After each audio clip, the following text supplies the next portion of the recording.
बाक्सा आरो बरपेटा जिल्लानि सिमायाव थानाय गबर्धनायाव 10थि बोसोर दुलाराय गबर्धना श्री श्री सियामा फुजा फालिथाय हाबाफारि लानाय जादों। बाक्सा आरो बरपेटा जिल्लानि सियामायाव थानाय गबर्धनानि काली मन्दिर फोथाराव फैगौ 24 अक्ट'बरनिफ्राय लानानै नभेम्बर दाननि 1 खालारसिम गासै 9 साननि हाबाफारिजों श्री श्री सियामा फुजाखौ गाजा गोमजा मेहेरगोनाङै खुंफुंनो थाखाय थाम-थिम खालामनाय जादों आरो बे हाबाफारियाव सुबुं नायजाबनि थाखाय गोबां दिन्थिफुंनाय जेरै मीना बाजार मटका कुवा आरो बायदि बायदि गेलेनायखौ दिन्थिफुंनाय जागोन होननानै खुंथाय आफादनिफ्राय फोरमायो। बाक्सा बरपेटानिफ्राय अनजय बसुमतारिनि खौरां।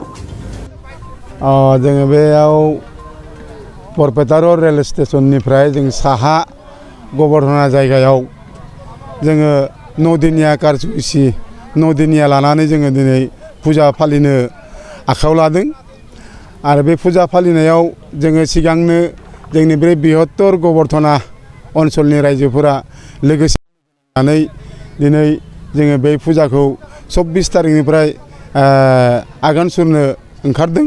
दा गासिबो रायजोफोरानो जोंखौ मदद होनायलाय दिनै जों बे मेलाखौ आखायाव लानाय जादों। ओरैनो बेसे बोसोर जाखो बे फुजा फालिनाया? जोङो 7 मायथाइनिफ्राय फार्स्ट सिगां माने जोंनि गामियानो माने फुजा फालिग्रोदोंमोन।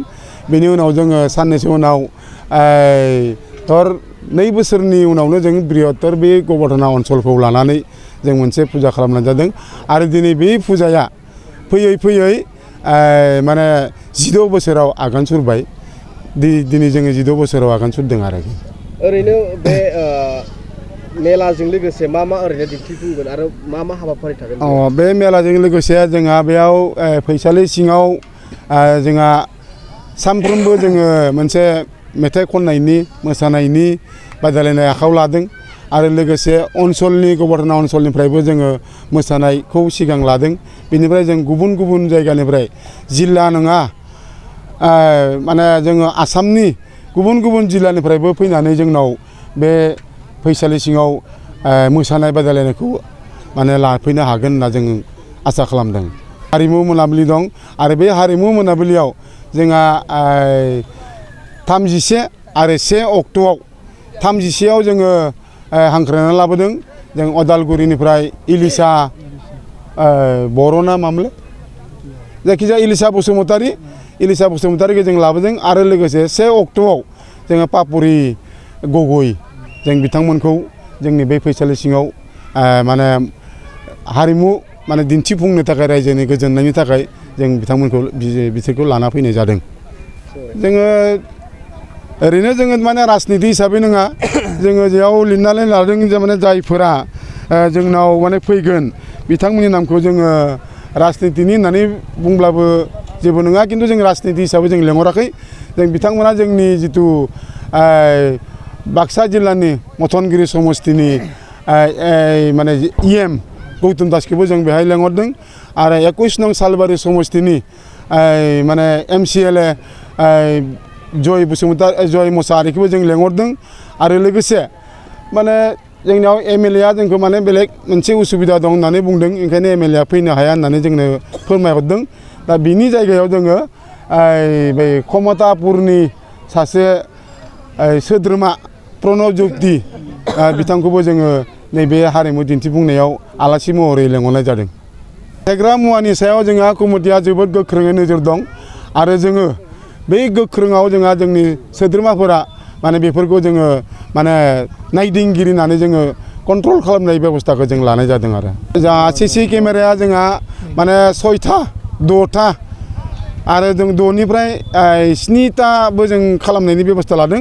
माने प्रत्येक गलियाव जोङो माने CC केमेरा दोननाय जागोन आरो।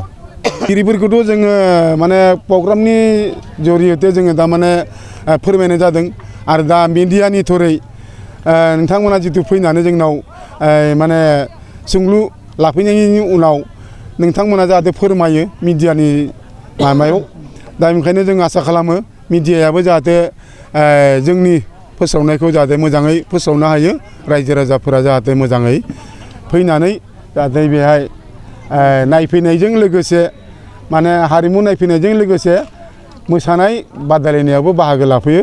जों बेखौ कमिटिनिफ्राय आफादगिरि जानानै खावलायनाय जाबाय। जोलुर मोजां मोनग्राफोरनि थाखाय गोजोनथाव खौरां गिबि खेबनि थाखाय बिटिआर हालामाव सेथि खेब ISPL-आ खुंफुंजागोन। बिटिआर ओनसोलाव लाइमोनफोरखौ जोलुरनि फारसे गोसो बोहोनाय जोलुरखौ जौगाहोनायनि थांखिजों बिटिआर सरकारा बे बादायलायनायखौ खुंफुंनो थिरांथा लादों। सा सानजा भारतनि 6 सिडुल ओनसोलाव थानाय मोनजि गेलेग्रा हानजाफोरनि गेजेराव बे बादायलायनाया जागोन।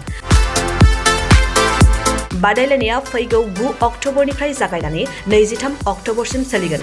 अदालगुरिनि डिमाकुसि स्टेडियामनिफ्राय बादायलायनायखौ जागायजेनगोन। बेबायदिनो बे जोलुर बादायलायनाया बिटिआरनि मोनब्रै जिल्लायाव खुंफुंजागोन आरो जोबथा बादायलायनाया क'क्राझार जिल्लानि सिङाव थानाय थिथागुरिनि साइसाक सेन्टाराव खुंफुंजागोन। बादायलायनायाव देरहासार जानाया ट्रफिजों लोगोसे 3 लाख रां, सेथि रानार्स आपआ ट्रफिजों लोगोसे 2 लाख रां आरो नैथि रानार्स आपआ ट्रफिजों लोगोसे 1 लाख रां मोनफुंनो हागोन। 6 सिडुल ओनसोलाव थानाय मोनजि काउन्सिलफोरनिफ्राय बाहागो लाफैगोन।